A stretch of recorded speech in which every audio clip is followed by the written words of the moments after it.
তো তোমাকে সুযোগ দিলাম, সময় দিলাম, অবকাশ দিলাম, শক্তি দিলাম, বুদ্ধি দিলাম, অথচ তুমি কাজে লাগাও না। অতএব ফামা লিয-যালিমিনা মিন আনসার, আমি আল্লাহর কথাকে লঙ্ঘন করে যারা আমার প্রতি অত্যাচার করেছে তাদের জন্য সাহায্যকারী কেউ নেই। সাহায্য করলে আমি করতাম, সুবহানাল্লাহ, কিন্তু আমি যখন সাহায্য করব না, তোমাদের সাহায্য করার আর কেউ। ছেলেরা বাবা, আমার কাজ উঠলে আলোচনা করা, যতটুকু তৌফিক দেন বলে বন্ধ করা। এ পর্যন্ত যতটুকু বলেছি ওইটুকুর কথা ভেবেই একটু বলবে যে আজকের আমাদের গায়ের শক্তি অটুট, বুদ্ধি টনটনে, জ্ঞান টনটনে, বুদ্ধি প্রখর, এই পিরিয়ডে আমরা কি ছেলে কি মেয়ে, সময়, সুযোগ, অবসর সব আছে, 5 ওয়াক্ত নামাজটা পড়ি না। আমরা মরণ দুয়ারে গিয়ে যদি দাবি করি আল্লাহ একবার ফিরত দিলে যে আমলগুলো করে আসিনি সে আমলগুলো এইবার যে করব, আচ্ছা এই দাবির কোনো যুক্তি আছে না? এই দাবি সত্য হবে? বিশ্বাস করুন, একদম বাস্তব চোখে দেখা, আপনিও দেখেন আমিও দেখি। কারোর যদি পেট ব্যথা করে, কারোর যদি প্রসব বেদনা জাগায়, কেউ যদি অ্যাক্সিডেন্ট করে হাত পা ভেঙে যায়, এরকম কঠিন পরিস্থিতিতে সে আল্লাহকে ডাকে, খুব খুব আল্লাহরে ডাকে। আল্লাহর দয়া হলো, পেট ব্যথা সেরে গেল, বাচ্চাটা খালাস হয়ে গেল, কিংবা ভাঙা হাতটা সেট আপ হয়ে গেল, আল্লাহর ডাক বন্ধ হয়ে গেল, আল্লাহরে আর ডাকে না।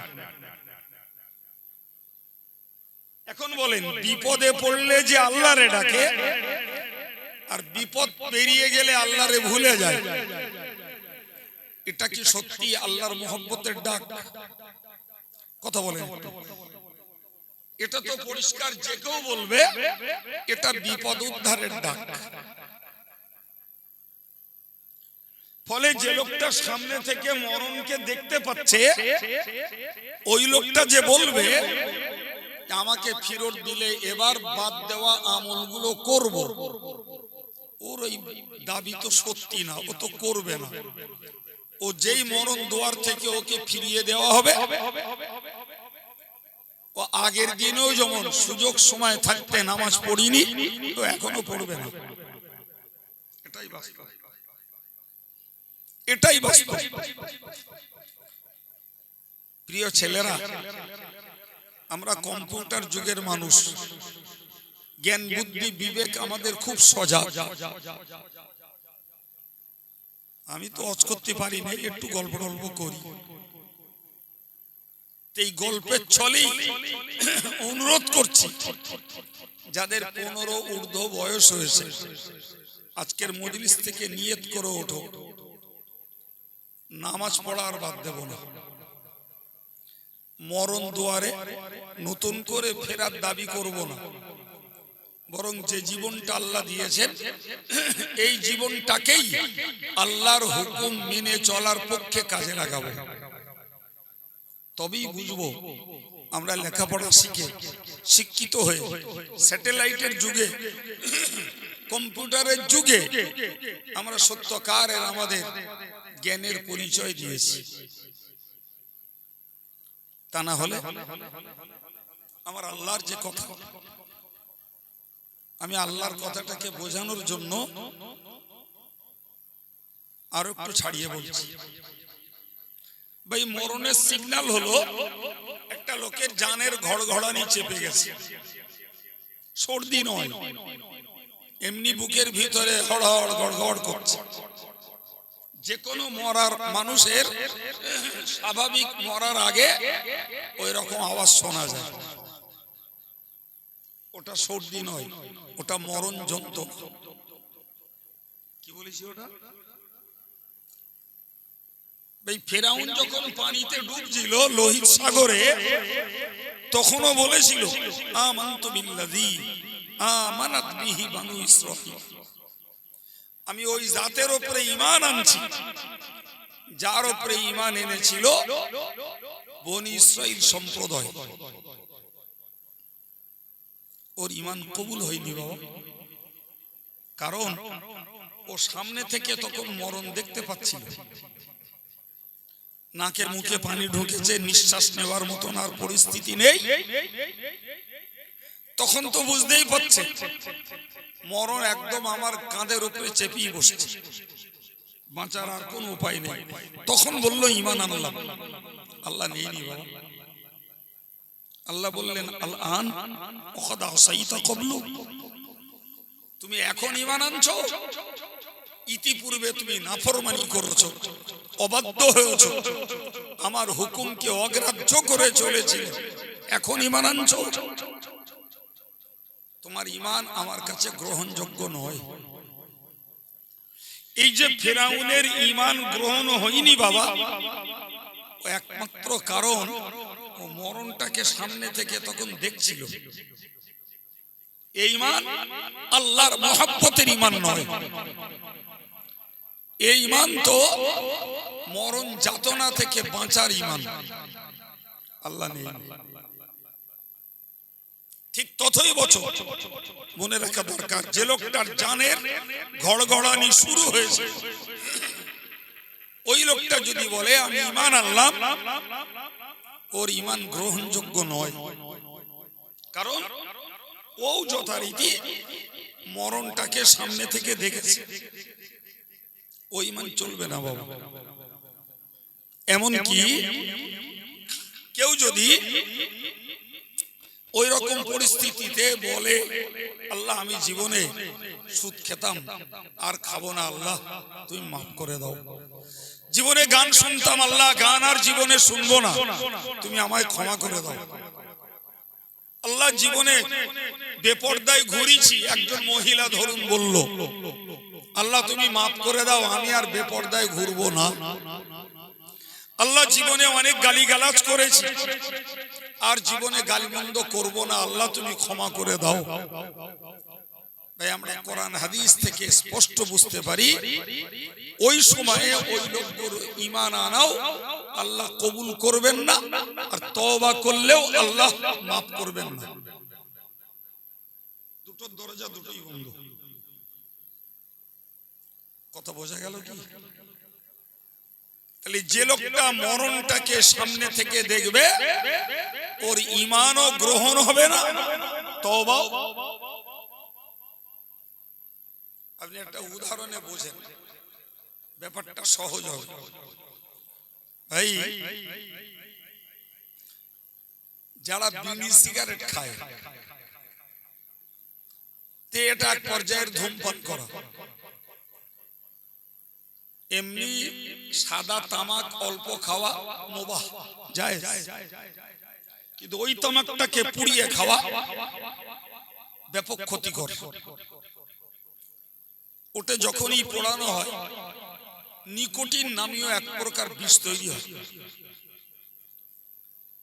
এই বিষের ক্রিয়াতে ওই লোকটার ক্যান্সার হতে পারে, ধূমপানকারীর ফুসফুসিতে ইনফেকশন হতে পারে। যে কারণে কোম্পানি তাদের অ্যাডে লিখে রাখে, কোথাও লিখে রাখে cigarette smoking injurious to health, cigarette খাওয়া স্বাস্থ্যের পক্ষে ক্ষতিকর। আর কোথাও লেখা থাকে বিধি সম্মত সতর্কীকরণ বলে লেখা আছে, ধূমপান ক্যান্সারের কারণ। কারণ নজরে পড়েছে কোনোদিন? আমি একলা পড়েছি। আচ্ছা বলেন, যারা ধূমপানে আসক্ত, বিড়ি সিগারেট বা মাদক দ্রব্য ব্যবহারে যারা খুবই আগ্রহী, তো এই জাতীয় সতর্ক বার্তাগুলো শোনার পরে তারা বিড়ি সিগারেট ধূমপান মদপান সব বন্ধ করতেছে, টোটালে কোম্পানি বন্ধ হয়ে গেছে। আমার কথা কি সত্যি মনে হচ্ছে? আপনারা চুপ করে বসে আছেন, তাহলে মনে হচ্ছে যেন সত্যি। তাই ঝেঁকে বলবেন তো হুজুর কোম্পানি বন্ধ হয়নি, ফুল দমে চলতেছে। বন্ধ হয়ে গিয়ে কোম্পানি ওখানে লেখা আছে, আপনি যে কোনো দোকানে অ্যাড দেখবেন ও নিচে লেখা আছে। এখন বলুন বাবু, একটা মানুষ 30 বছর 40 বছর ধরে ধূমপান করলো, এখন তার ফুসফুসেতে ইনফেকশন ধরে নিয়েছে, ক্ষয় কাজ শুরু হয়েছে, ওদিকে ক্যান্সারও হয়ে গেছে। এখন যদি ওই লোকটা ক্যান্সারে অ্যাটাকটেড হওয়ার পর, ইনফেকশন হয়ে যাওয়ার পরে এখন যদি বলে আমি ধূমপান করে খুব অন্যায় করেছি, আমি সিগারেট খেয়ে খুব অন্যায় করেছি, মাদক দ্রব্য খেয়ে খুব ভুল কাজ করেছি, তা আমার ক্যান্সারটা দূর হয়ে যাক, আমি তো অন্যায় স্বীকার করছি, আমার ফুসফুসের ইনফেকশন ভালো হয়ে যাক, আমি তো অন্যায় স্বীকার করছি। ওই সময় ভুল স্বীকার করলি, অন্যায় স্বীকার করলি, ইনফেকশন আর ক্যান্সার চলে যাবে। আপনাদের জ্ঞান তো ভালোই টনটনি। তাহলে এর বেলায় বুঝতে পারছি, ক্যান্সার যখন ধরিয়ে নিয়েছে, ইনফেকশন যখন ধরে নিয়েছে, এখন হাজারো বার ভুল স্বীকার করলেও আর হাজারো বার ক্ষমা চাইলেও ক্যান্সার ক্ষমা চেয়ে সারবে না, ইনফেকশনও ভুল স্বীকার করে দূর হয়ে যাবে না। বা ঠিক তদ্রূপ মনে রাখতে হবে, যে ছেলে যে মেয়ে পাপাচারণ করে করে করে করে জীবনটা কালিময় করেছে, ও যখন মরণের সিগন্যাল পেয়ে যাবে, ও হাজার বার বলবে আল্লাহ ঈমান আনছি, আল্লাহ হাজার বার বলবে আমি নামাজ না পড়ে, রোজা না করে, মিথ্যা কথা বলে, ফ্রি ফায়ার খেলে, পাবজি খেলে, বেপরদায় ঘুরে, গালি দিয়ে, তাস খেলে, জুয়া পিটে, আল্লাহ যত পাপ করেছি তুমি মাফ করে দাও। হবে না বাবা, ক্যান্সার ধরে এনেছে, এখন ক্ষমা চাইলে আর সারবে না। বুঝতে পারেননি কথা? তোমার ক্ষমা চাওয়াটার দরকার ছিল যখন তুমি সুস্থ ছিলে, চাঙ্গা ছিলে, বুদ্ধি তোমার সতেজ ছিল, তখন যদি ক্ষমা চাইতে, তখন বোঝা যেত ওটা তোমার দিল থেকে চাওয়া ক্ষমা। এই কথা বুঝতে পারছেন কি? আর মরার জায়গায় দাঁড়িয়ে যেটা চাইছো, ওটা দিলের ক্ষমা চাওয়া নয়, ওটা তো বিপদ উদ্ধারের জন্য ক্ষমা চাওয়া।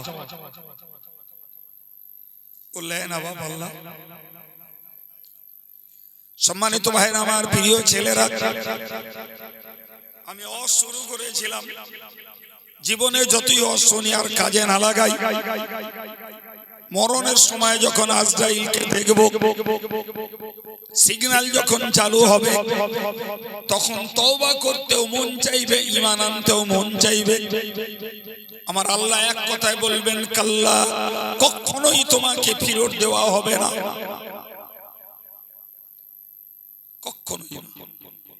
সময় শেষ, সুযোগ শেষ, শক্তি শেষ, বুদ্ধি শেষ, সব শেষ, আর নয়। কোরআনের এই বক্তব্য আমি যেটাকে আপনাদের বোঝাবার মতো করে বোঝাচ্ছি, ভাই এর একটি কথাও কি মিথ্যা হবে বলে মনে হয়? তাহলে আমরা যারা আল্লাহ বিশ্বাসী, নবী বিশ্বাসী, কোরআন বিশ্বাসী, আমরা যারা কবরের আযাবে বিশ্বাসী, আমরা যারা হাসরের কঠিন আযাবে বিশ্বাসী, আমরা যারা জাহান্নামে বিশ্বাসী, তাহলে আমরা এই বিশ্বাসটাকে কার্যকর করব কবে? কোন হুজুর লাগবে? কত টাকার হুজুর লাগবে?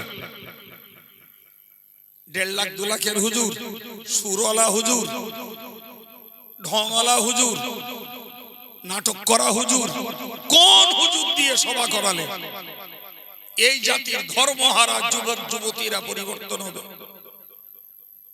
কত টাকা দামের হুজুর লাগবে?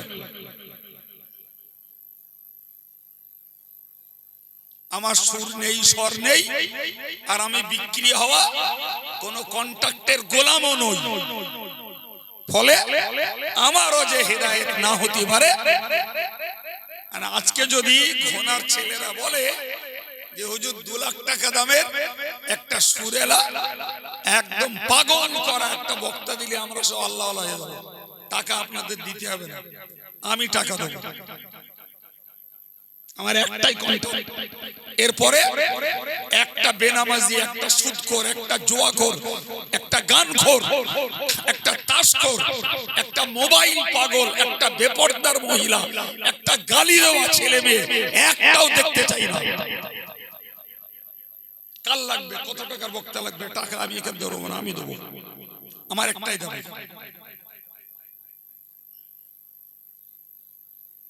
আছে বুকের পাঠা থাকে তা বলুন। চ্যালেঞ্জ একটা কাইম সাহেবের সঙ্গে করি, কাইম সাহেবের টাকা খায় হয় হোক।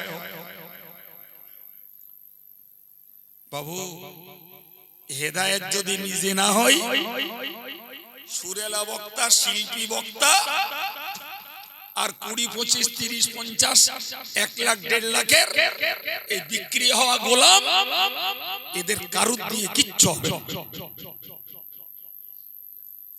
হেদায়েত যদি নিজে হতে ইচ্ছা হয়, আব্দুল কাইয়ুমের এই কাটছিট কথাবার্তা, এই স্পষ্ট স্টেট কাট কথা যে শুনবে, নিজে ইচ্ছা করলে হেদায়েত তার নসিবে জুটবে। আর যে নিজে ইচ্ছা করবে না, সে দামি সুরেলা বক্তাদেও হবে না, আর কাইয়ুম সাহেবের কাটখোট্টা কথাটাও হবে না। হেদায়েত নিজের কাছে। হেদায়েতের জন্য সহায়ক হলো জ্ঞান। কি বলেছি জানেন? ধর্ম করতে গেলে একটা মন লাগে। কি লাগে? মন লাগে। মন একটা হলে ধর্ম করা যায়। অন্য কোনো অভাব না ভাই, কিচ্ছুর অভাব না, শুধু দরকার একটা মনের অভাব। আপনি দেখেন, একই পরিবারের 3 ভাই, 3 জনই চাষবাস করে, 3 জনের আর্থিক অবস্থা সমান, 3 জনের একতলা করে বাড়ি আছে, 3 জনের ছেলে মেয়ে বিয়ে দেওয়া হয়েছে। এর মধ্যে আমরা ধর্মের হাল দেখছি। একজন জুমা পড়ে, 5 ওয়াক্ত নামাজ পড়ে, দাড়ি রেখেছে, টুপি পরে, চাষবাস করে, ব্যবসা বাণিজ্য করে বা সংসার চালায়। আর একজনের দেখছি 5 ওয়াক্ত তো দূরের কথা, জুমাটা পড়ে। আর একজনের দেখছি 5 ওয়াক্ত পড়ে না, জুমাটাও পড়ে না, অথচ 3 ভাই। আপনার কিরম মনে হচ্ছে এরম ফ্যামিলি আছে না নেই? আচ্ছা, আপনি এই 3 ভাইকে একটু হিসাব করুন। উভয় চাষি, 3 জনই চাষি, 3 জনই বাড়ি ঘর আছে, 3 জনেরই ছেলে মেয়ে বিয়ে হয়েছে, 3 জনই সংসার চালাচ্ছে। একজন জুমাটাও পড়ে না, আর একজন জুমা পড়ে তো অক্তিয়া পড়ে না, আর একজন জুমা পড়ে, অক্তিয়া পড়ে, দাড়ি রেখেছে, টুপি পরে। 3 জনের হাল 3 রকম কেন? টাকার অভাব, ঘরের অভাব, সময়ের অভাব। অভাব কিসের?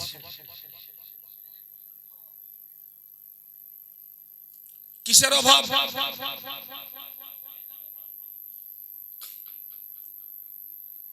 প্রথম অভাব হলো মনের অভাব। আর এই মনটা তৈরি হয় জ্ঞানের বিনিময়ে। মন তৈরি করতে গেলে জ্ঞান লাগে। আমার জাতি সমাজের সর্বনাশ হয়েছে, এরা জ্ঞান নেওয়ার তুলনায় সুর শুনতে বেশি ভালোবাসে। এটা এদের একটা মুদ্রা দোষ। জ্ঞানের দরকার নেই, কানে শুনতে কেমন ভালো লাগছে তাই দেয়। ভাই জ্ঞান নিতে গেলে পড়তে হয়, আমরা পড়তে পারি না। জ্ঞান নিতে গেলে পড়ুয়াদের কাছ থেকে শুনতে হয়। আল্লাহ শুকর, এই যে শোনাটা আপনারা শুনছেন, ওই জ্ঞানটাকে নিতে গেলে ভালো মানুষের, আল্লাহওয়ালা মানুষের সঙ্গ লাভ করতে হয়, তাদের সঙ্গে ওঠা বসা করতে হয়। এই তিনটে পদ্ধতিতে মন তৈরি হয়। যে লোকটা ধর্মের ধার ধারেনি, ও বই পড়েও জ্ঞান লাভ করিনি, ও এরকম মজলিসে বসেও জ্ঞান নেইনি, এবং জ্ঞানী মানুষের কাছে বসার মতো কোনো সময় সুযোগও নেই। বিশ্বাস করুন, এই যে ছেলেগুলো আমি ওঠার পরে মজলিসটা এসে বসেছে, এদের কিচ্ছু না থাকে, একটা প্লাস পয়েন্ট, আমি নগণ্য যত অযোগ্য হই তবু একটা আলেম বলে পরিচিত, সেই আলেমের মহব্বতে এসে মজলিসটায় বসেছে, এটা এদের জন্য একটা প্লাস পয়েন্ট। আল্লাহ চাইলে একদিন এদের মাইন্ডটা, মনটা ধর্মমুখ ফিরবে, এটাই অঙ্ক বলে। এরা মহব্বতে বসেছে, দুটো কথা শুনছে, একদিন এদের মাইন্ডটা তৈরি হবে। কিন্তু সন্ধ্যা থেকে একদল ছেলে দোকান পাশারিতে আড্ডা দিচ্ছিল, সেই সঙ্গে মেয়েরাও ছিল। রাতটা বেড়ে গেছে, কিছু চলে গেছে, কিছু ওয়েটিং এ আছে, ইয়া নবী বললি তারা আসবে। ঠিক বলছি না ভুল বলছি? এদের ভিতরে যদি এক বিন্দু মহাব্বত থাকতো, তাহলে এরাও ভাবতো যে কর্তৃপক্ষ তাবাররুক যারা ওয়াজ শুনছে ওদেরও দেবে, আমরা যারা ওয়াজ শুনছি না আমাদেরও দেবে। আগের বক্তাদের সময় নেই, বসিনি, শেষ বক্তা উঠেছে, যাই, তাবাররুক এমনিও পাবো অমনিও পাবো, তা দুটো অন্তত জ্ঞানের কথা শুনে আসি। মহব্বত দিলে থাকলে তাবাররুকের টানে না, একটা আলেমের প্রতি আন্তরিকতার টানে এসে বসতো, ওই সুযোগে আধ ঘন্টা 40 মিনিট 1 ঘন্টা দুটো জ্ঞানের কথা মাথায় ঢুকতো, আজ না কাল না পরশু একদিন ওই জ্ঞানটাই ওর উপকারে আসতো। অতীব দুঃখ। আমি কি বলতেছিলাম, একটা মনের দরকার, সেই মনটা তৈরি হওয়ার একটা জায়গা হলো এই জ্ঞানের কথাগুলো শোনা। সম্মানিত ভাইরা আমার, প্রিয় যুবকেরা, মনে রাখুন, আমার আল্লাহ বলেছেন, বান্দারে তোরা যতই ফিরতে চাস না কেন, তোদের ফিরোটা আর হবে না। মনে রাখিস, আমি ওয়ারাইহিম বারযাখুন ইলা ইয়াউমি ইউবআসুন, তোদের পিছনেই রয়েছে পর্দার জগৎ। কি রয়েছে বাবা? সবাই মিলে বলে, পর্দার জগৎ, যে জগৎটা খোলা চোখে দেখা যায় না, যাকে আমরা প্লেন বলি কবর জীবন। এই যে লোকটা জান ঘড়ঘড় করছে, ফিরতে চাচ্ছে, আল্লাহ বললেন না, তোর পিছনেই আছে পর্দার জগৎ। তার মানে তুই চোখটা বুঝবি, তোরে দেবো কবর জগৎ। সবাই দিয়ে আসবে জি ভাই। এ প্রসঙ্গে একটা জ্ঞান নেন, আমরা ছিলাম আত্মার জগতে, এখন আছি পার্থিব জগতে। এখান থেকে যাব মধ্য জগতে, ওখান থেকে ইসরাফিল সিংহায় ফুঁক দেবেন, উঠবো পর জগতে। কটা জগৎ হয়েছে? কটা হয়েছে? চারটে। আরবিতে বলে প্রথমটা আলামে আরওয়াহ, ওটা রুহের জগৎ। দ্বিতীয় এইটা আলামে দুনিয়া, এটা পার্থিব জগৎ। তৃতীয় আলামে বারজাখ, ওইটা হলো সাহিত্যের ভাষায় মধ্য জগৎ, আমাদের কাছে প্রচলিত কবর জীবন। চতুর্থ হলো ইসরাফিল আলাইহিস সালাম সিংহায় ফুঁক দেবেন, দুনিয়া ধ্বংস হবে। ওই জমানার জিন্দাগুলো মরবে, 40 দিন পরে ফুঁক দেবেন, সবাই জাগ্রত হয়ে ঠেলে উঠবে। ওই হলো আলামে আখিরাত তথা পরজগতের শুরু। কথা বোঝাতে পারলাম? আমার আল্লাহ বললেন ওমি ওয়ারাইহিম বারযাখুন ইলা ইয়াউমি ইউবআসুন। ও বান্দা, তুই ফিরতে চাইছিস, কিন্তু তুই কি জানিস না এরপরেই রয়েছে তোর পিছনে পর্দার জগৎ, কবর জগৎ, যেখানে তোর আব্বা দেখতে পাবে না, তোর মা দেখতে পাবে না, তোর ভাই দেখতে পাবে না, তোর জীবন সঙ্গিনী স্ত্রী দেখতে পাবে না, কেউ তোর একবার নজর করবে না, কিন্তু ওই মাটির নিচেই চলবে। কারোর জন্য শান্তি, কারোর জন্য শাস্তি। 1 ফুটের আড়াআড়ি, এধারে আল্লাহওয়ালার কবর, সে শান্তি ভোগ করবে, এধারে আল্লাহ ভোলার কবর, সে শাস্তিতে কাতরাবে আর চিল্লাবে। 1 ফুটের আড়াআড়ি। আল্লাহ বললেন কিয়ামত পর্যন্ত ওই জায়গায় তোমাকে থাকতে হবে। ইলা ইয়াউমি ইউবআসুন, কিয়ামত পর্যন্ত ওখানে থাকো। ভাই, কবর মানে আমাদের খোঁড়া মাটির ঘর নয় বাবা, ভালো করে মুখস্থ করুন। কবর মানে দুনিয়ার আর মধ্য জগতের শুরু, ওটাই কবর। এখন কারোর যদি বাঘে খায়, ওটাই তার কবর। কেউ যদি আগুনে পড়ে, ওটাই তার কবর। কারোর যদি মাছে খেয়ে নেয়, ওটাই তার কবর। কথা বুঝে আসছে বাবু? হযরত নবী ইউনূস আলাইহিস সালামকে মাছে খেলো, আর উনি মাছের পেটে গেলেন মানে 3 অন্ধকারে। সময়টা ছিল রাতকাল, তাহলে একটা রাতের অন্ধকার। ফেললো জাহাজ থেকে তাকে পানির মধ্যে, তাহলে পানির একটা অন্ধকার। যেই ফেললো একটা মাছে গিলে নিল, তাহলে মাছের পেটের একটা অন্ধকার। কটা অন্ধকার হয়েছে বাবা? 3টি। এই 3 অন্ধকারের মধ্যে হযরত নবী ইউনূস আলাইহিস সালাম পড়ি বললেন লা ইলাহা ইল্লা আনতা সুবহানাকা ইন্নী কুনতু মিনাজ জালিমিন। কি বললেন? লা ইলাহা ইল্লা আনতা, এ আল্লাহ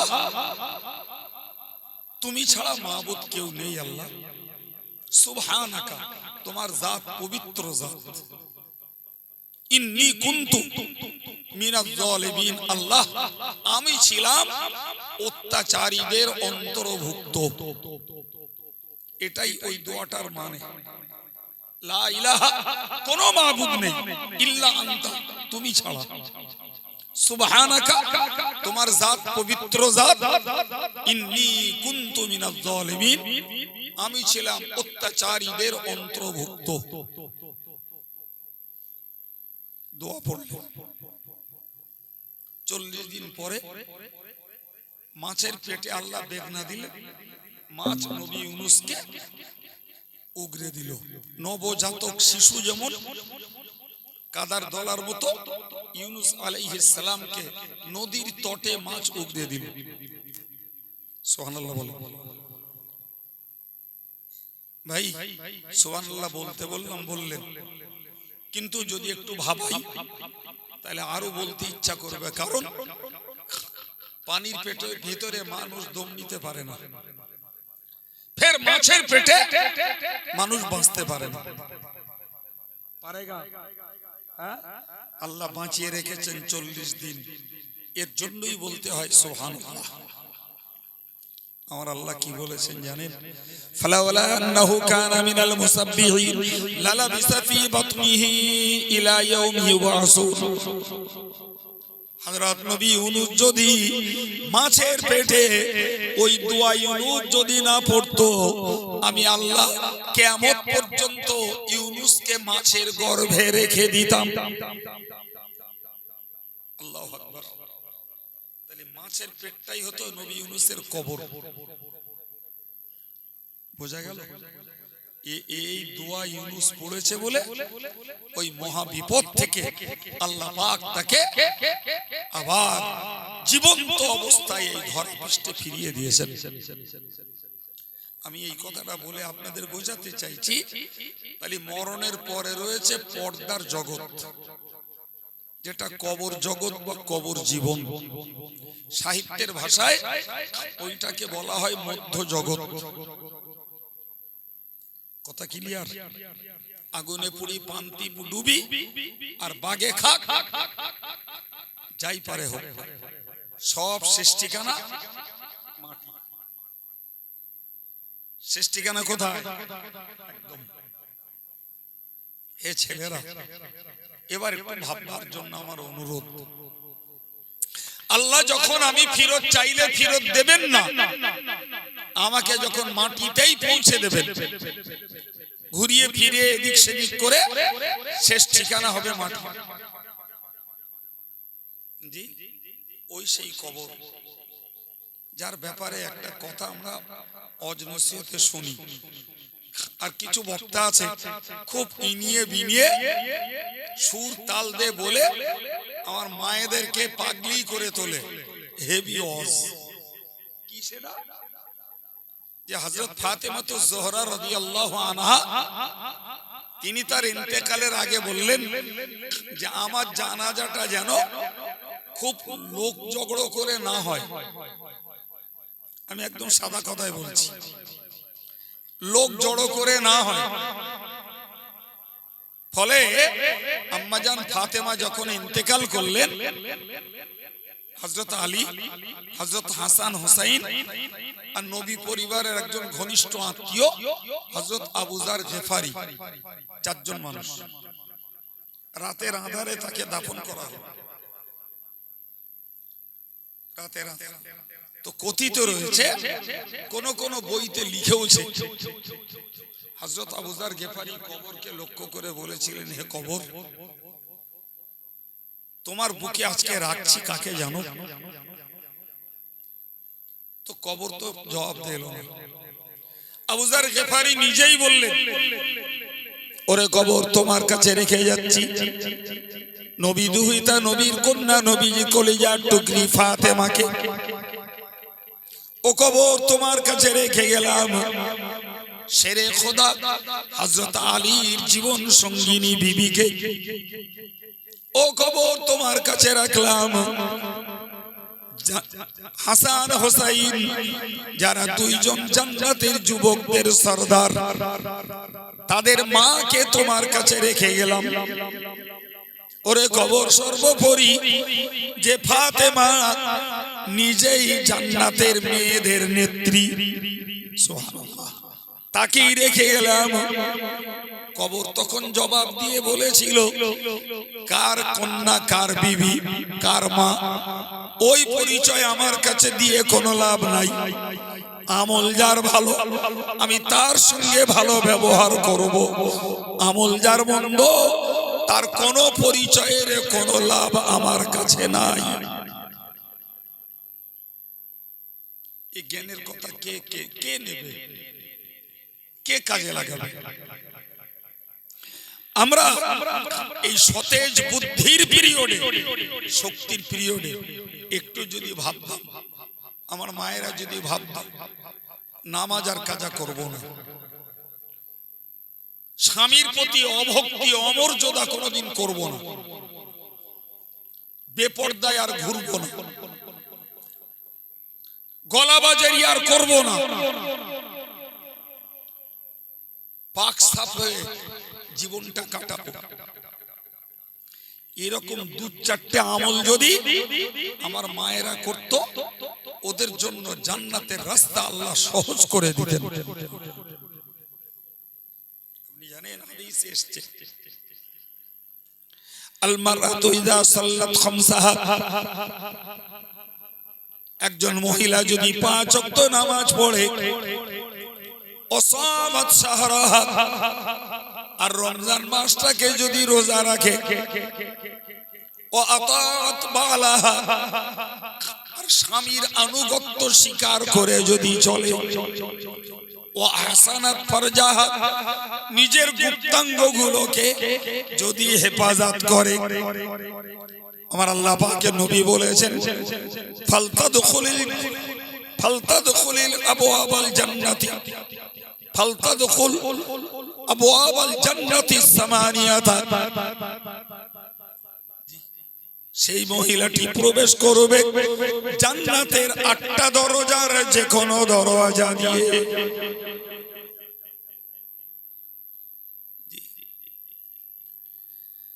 আল্লাহ, তাহলে যে মহিলা 5 ওয়াক্ত নামাজ পড়বে, রমজান মাসে রোজা রাখবে, স্বামীর ভক্তি করে আনুগত্য স্বীকার করবে, স্বামীর অবাধ্য হবে না, বিশেষ করে শরীয়তের ব্যাপারে, আর নিজের গুপ্তাঙ্গগুলোকে রক্ষা করবে পর পুরুষ থেকে। ফালতাদখুলিল জান্নাতা সামানিয়াতা মিন আইয়ি আবওয়াবিন শাআত,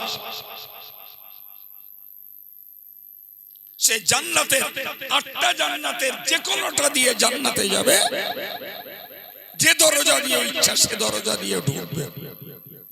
সুবহানাল্লাহ বলবেন না? একটু মন খুলে বলে। এই মেয়েগুলো কারা? যাদের জন্য জান্নাতের 8টা দরজা খোলা, কাজ 4টে।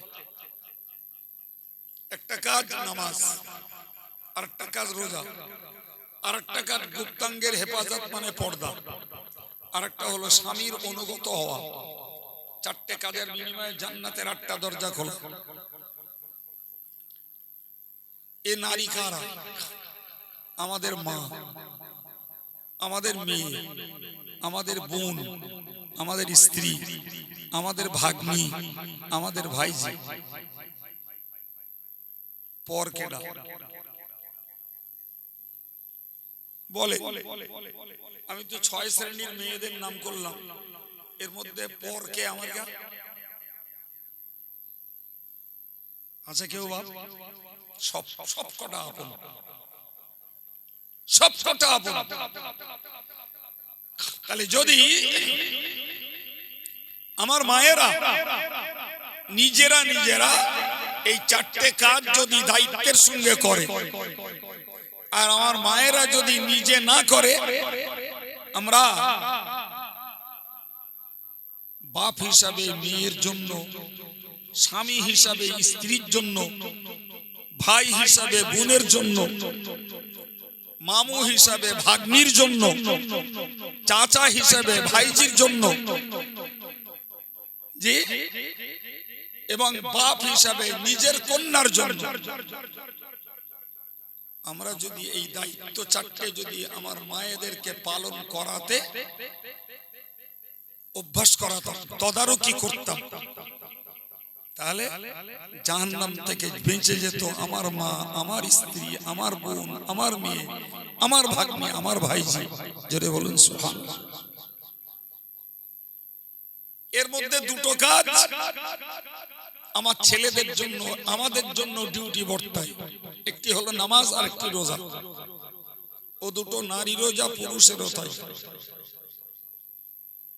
বরং 3 নম্বরটাও আমার মায়েদের, ছেলেদের জন্য, যে নিজের গুপ্তাঙ্গের হেফাজত, নিজের স্ত্রী ছাড়া নিজের যৌন ক্ষুধা আর কোথাও নিবারণ করব না। যদি করে ফেলি, আল্লাহর কাছে ক্ষমা চাই, আল্লাহ মাফ করে দেবে। প্রিয় ভাইরা আমার, তাহলে তো মরণ দুয়ারে ফিরবার ইচ্ছা করতে হবে না বাপ, তার আগেই তো নিজের আখের গুছিয়ে মরণ দুয়ারে যাওয়া যাবে। সুবহানাল্লাহ। ও ছেলেরা, যুবকেরা, জওয়ানেরা, বাবা, আহামরি কিছু করতে হবে না বাপ। তুমি শুধু হালাল রোজগারটা করো, গান শোনাটা বাদ দাও, মিথ্যা কথাটা বাদ দাও, নামাজটা পড়ো, রোজা রাখো। আল্লাহ চাহে তো এই গুটি কত কাজের বিনিময়ে আল্লাহর কাছে ক্ষমার যোগ্য হওয়া যাবে। সত্য কথাটা বলতে হবে, গান বাজনাটা বাদ দিতে হবে, আর হারাম রোজগারটা ছাড়তে হবে, নামাজ রোজা করে যেতে হবে, আল্লাহর কাছে ক্ষমার যোগ্য হওয়া যাবে, মরণ দুয়ারে আর ফিরে আসার জন্য আপিল করতে হবে না বাবা।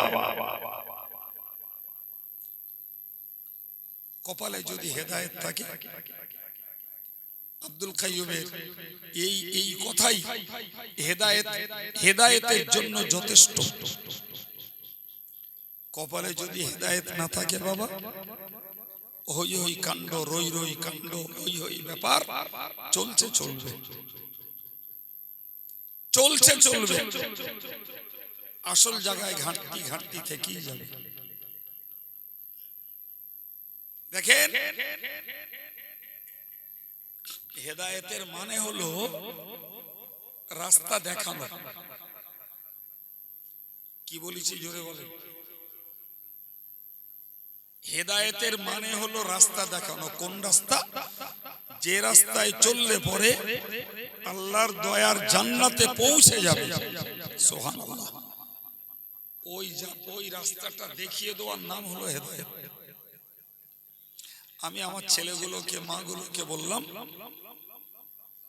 নামাজ, রোজা, হজ, যাকাত, জিকির, তাসবিহ, তেলাওয়াত, ফিতরা আদায়, কুরবানি আদায়, বাপ মার সম্মান, ভক্তি, শ্রদ্ধা, বড়কে ভক্তি, ছোটকে স্নেহ, একে অপরের হক আদায় করা, এই কাজগুলো প্রত্যেকটা কাজ জান্নাতের কাছে চলে গেছে।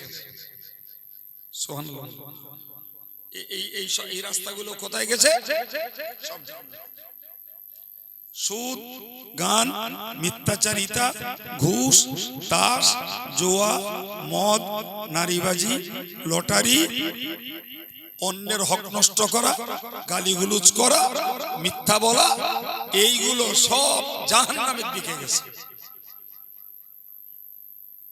এই দুটো রাস্তা, এটাই চললে জীবন শেষে জান্নাতে পৌঁছাবে, এইটাই চললে জীবন শেষে জাহান্নামে পৌঁছাবে। কথা বোঝা গেল? আমি আপনাদের কি বলে বোঝাবো? ধরুন,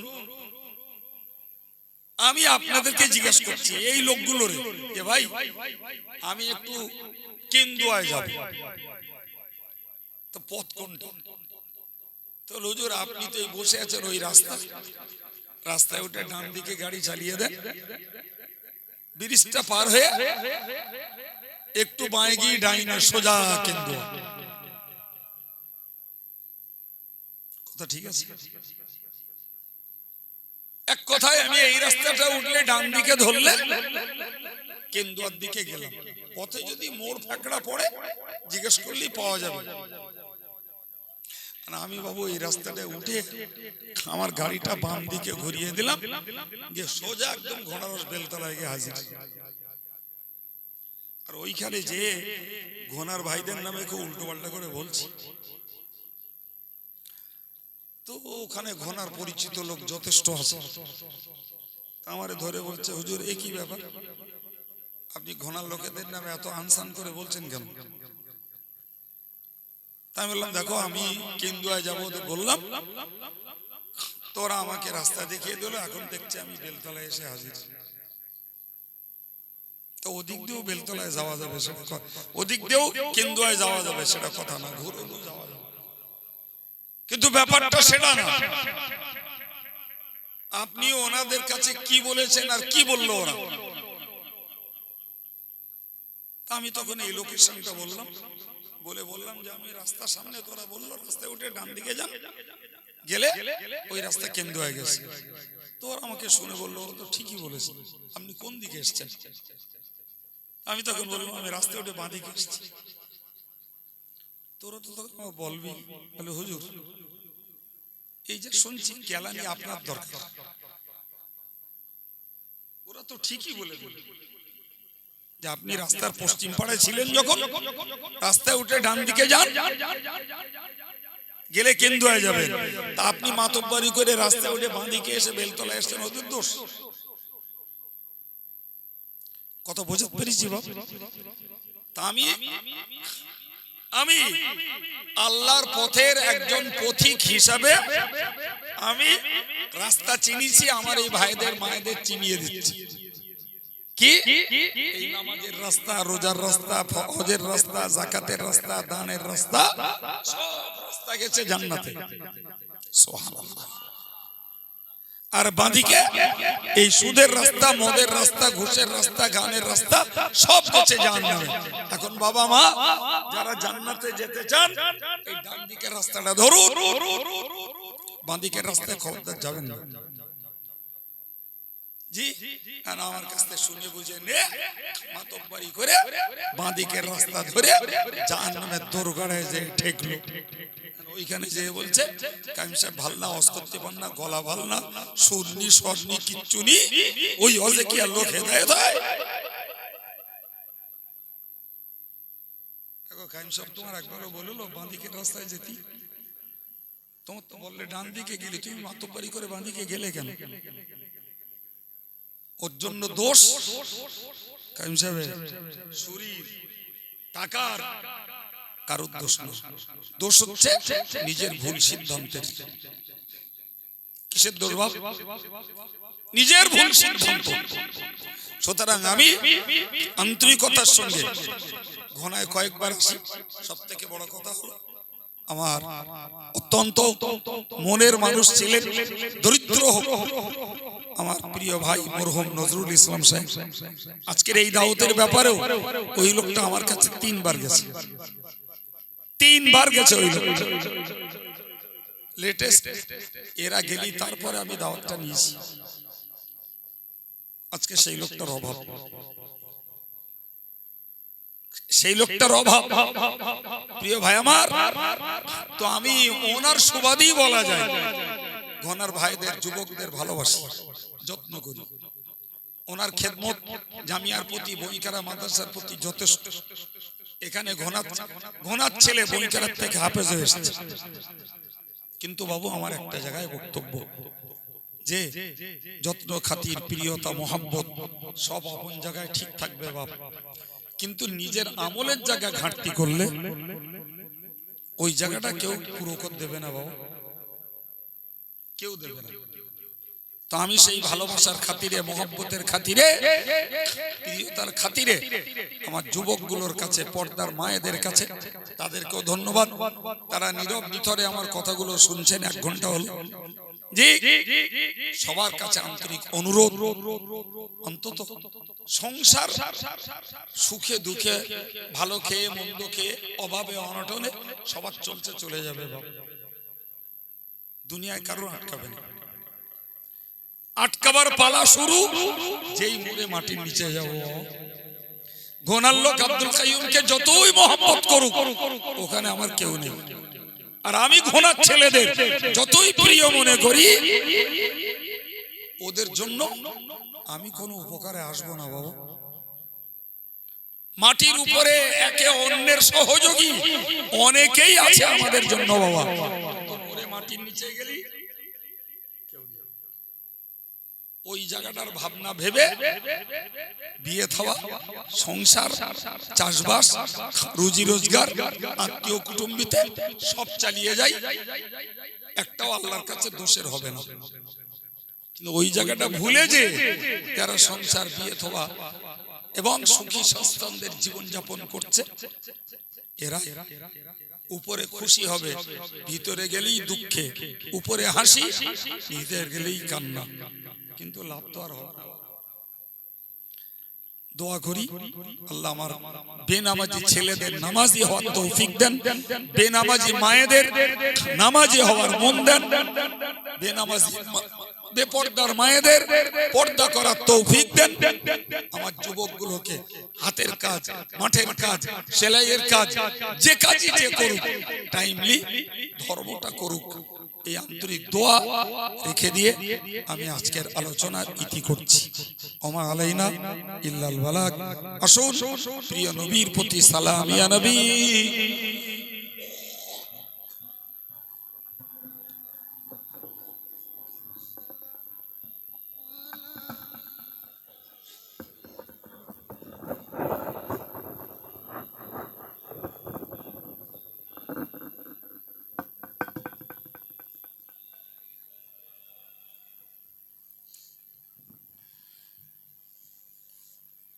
ও নবী প্রাণের পিয়ারা দেখিতে পাবো কি মোরা, না পেয়ে তব দর্শন কলিজা হয় পারা পারা। ইয়া নবী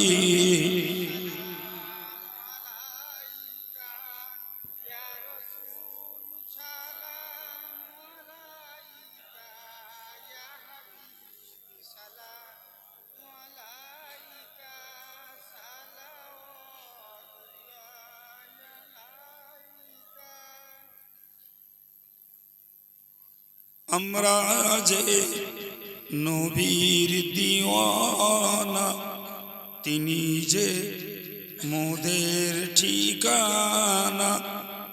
কবে যাব আবার মদিনা, পাঠালাম সালামের নজরানা। ইয়া নবী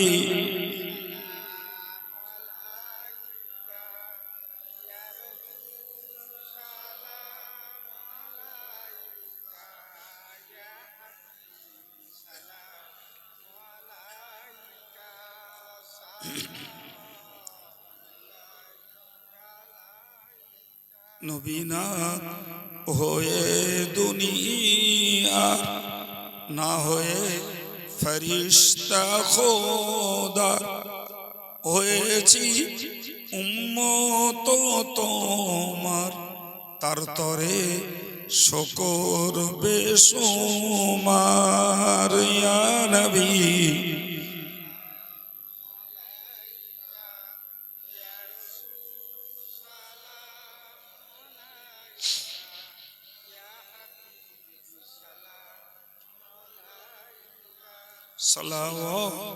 সালাওয়াতুল্লাহি আলাইকা ইয়া রাব্বি সাল্লি ওয়া সাল্লিম দাইমান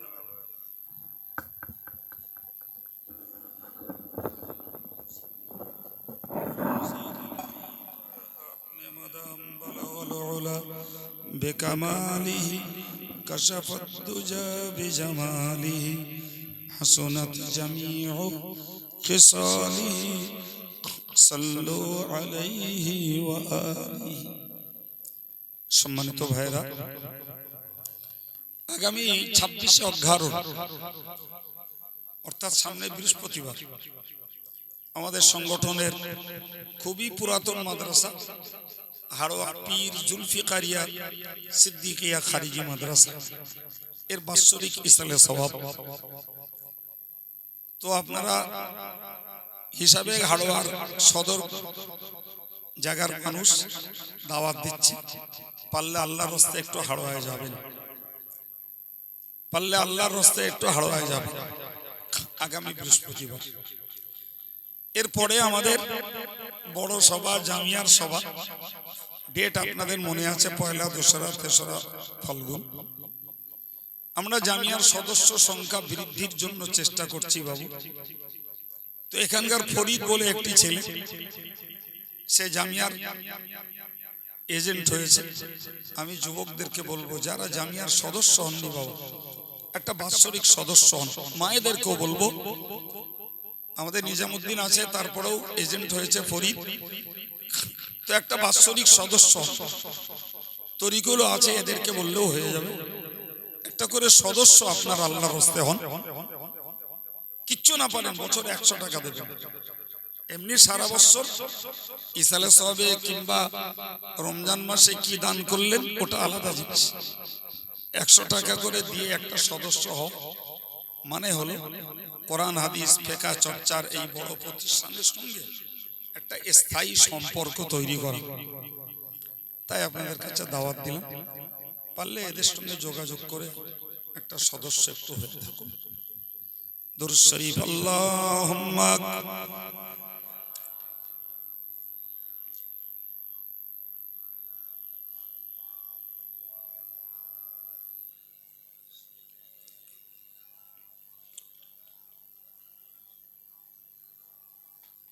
আল্লাহুম্মা আমিন। الحمد لله رب العالمين والصلاة والسلام على سيد المرسلين وعلى آله وأصحابه أجمعين ربنا ظلمنا أنفسنا وإن لم تغفر لنا وترحمنا لنكونن من الخاسرين মেহেরবান আল্লাহ, আমরা তোমার গুনাহগার বান্দা বান্দি। আল্লাহ, এই ঠান্ডাতে মাঝরাত পর্যন্ত জেগে তোমার দিনের বয়ান শুনে তোমার দরবারে দুটি হাত উঠিয়েছি। আমাদের সকলের জীবনের সমূহ গুনাহকে তুমি মাফ করে দাও আল্লাহ। আজকের এই সুন্দর মাহফিলটাকে তুমি দয়া করে কবুল করে নাও। ওয়াজ নসিহত দোয়া দরুদ তাসবিহ তাহলিল তাবাররুকের ব্যবস্থাপনা, যাদের খাটনি, যাদের পয়সা দেওয়ার বিনিময়ে, যারা শ্রোতা সাজবার বিনিময়ে এই মাহফিলটি সুন্দর হয়েছে, আল্লাহ সকলের প্রতি তুমি সন্তুষ্ট হয়ে যাও আল্লাহ। বিনিময়ে যে সওয়াব তুমি নসিব করো, সর্বজ্ঞের রাসূল করিমের পাক রূহের সওয়াব তুমি বখশিশ করে দাও আল্লাহ। হুজুরের আলা ওলাদ আজওয়াজ মুতাহহারাত, সাহাবায়ে কেরাম, তাবেঈন, তাবা তাবেঈন, পীরানে তরিকাত, বুজুর্গানে দ্বীন, হুজুরদের রূহে সওয়াব পৌঁছে দাও আল্লাহ। দুনিয়ার সমস্ত ঈমানদার মুসলমানদের রূহে সওয়াব পৌঁছে দাও। চার মাযহাবের ইমাম, চার তরিকার ওলিয়ে কামেল হুজুরদের রূহে সওয়াব পৌঁছে দাও। খাস করে ফুরফুরা শরীফের দাদা হুজুর কিবলা তার আলা ওলাদ, তার খলিফা হুজুরদের রূহে সওয়াব পৌঁছে দাও। বশিরহাট আল্লামা হুজুর দরগাহপুরী সাহেব, হামিদি সাহেব, সরসিনা পীর সাহেব, কালিয়ানি সুফি সাহেব, হাফেজ সাহেব হুজুর কিবলা তৎসহ আমার আব্বাজি রূহের সওয়াব তুমি বখশিশ করে দাও রব্বুল আলামিন। আল্লাহ, আমাদের দেশের আলেম ওলামা, ইমাম, মুয়াজ্জিন, আমাদের সংগঠনের তরুণ তরুণ আলেম তৎসহ আল্লাহ কর্মী যারা বিদায় নিয়েছেন, সকলের রূহের সওয়াব তুমি বখশিশ করে দাও আল্লাহ। আমাদের প্রত্যেকের আব্বা মা, দাদা দাদি, নানা নানি, ভাই বোন, বিবি বাচ্চা, আধার কবর জেলখানায় যারা বন্দী, ঈমানের ওসিলায় তাদের জীবনের গুনাহকে মাফ করে দাও আল্লাহ। এই গ্রামের প্রতিটি কবরস্থানে, খাস করে মসজিদের পাশে বৃহত্তম কবরস্থান আল্লাহ, যত কবরস্থানে যত মুর্দা শহীদ রয়েছে সকলের জন্য আল্লাহ এই দোয়াকে নাজাতের ওসিলা তুমি বানিয়ে দাও। রূহটাকে তুমি দয়া করে ইল্লিনে জায়গা দাও, রূহগুলোকে তুমি ইল্লিনে জায়গা দাও আল্লাহ। তাদেরই আপনজন, আমরা তাদের জন্য আমিন বলছি আল্লাহ। তাদের তেরে আমাদের আমিন বলাকে কবুল করে নাও। খাস করে মাওলা, আমি তোমার কাছে মিনতি করি, আমার শ্রদ্ধেয় মরহুম ভাই নজরুল ইসলাম সাহেবের রূহের সওয়াব তুমি বখশিশ করে দাও। তার অনেক স্নেহ, যত্ন, মায়া, মমতা, মর্যাদা আল্লাহ, বিনিময়ে তুমি তাকে কবর জমিনে জান্নাতি সুখ চিরস্থায়ী তুমি বানিয়ে দাও আল্লাহ। আমরা যারা হায়াতে রয়েছি, মৌত পর্যন্ত সুস্থ হায়াত তুমি নসিব করো। সংসারের সঙ্গে ছেলে, বুড়ো, মেয়ে, মরো, সকলকে ধর্ম নিয়ে বাঁচার তৌফিক তুমি দান করো আল্লাহ। বিপদ দিলে ধৈর্য দাও, মুক্তি দাও, রোগ দিলে তুমি সুস্থতা দান করো আল্লাহ। হালাল রুজি রোজগারে সকলের তুমি বরকত দান করো আল্লাহ। আল্লাহ আল্লাহ, মিথ্যাবাদীদের অপবাদ থেকে, চুগলি থেকে, হিংসা থেকে, অপপ্রচার থেকে আল্লাহ তুমি আমাদের ইজ্জতের হেফাজত করো, কাজ কামকে রক্ষা করো আল্লাহ। আল্লাহ, মিথ্যাবাদী, অপপ্রচার, ফিতনাবাজ থেকে আল্লাহ তুমি দেশটাকে, দেশের নিরীহ মানুষগুলোকে আল্লাহ তুমি হেফাজত করে দাও।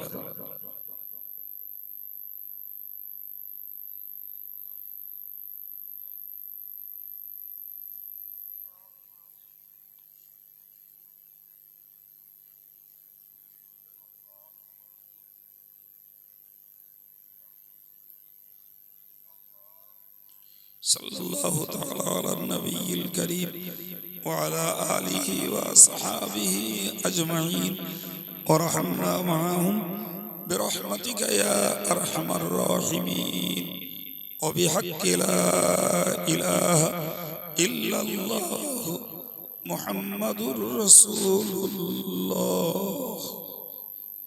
আসসালামু আলাইকুম। সকলেই বসে যান। তাবাররুকের দাওয়াত, সকলেই বসে।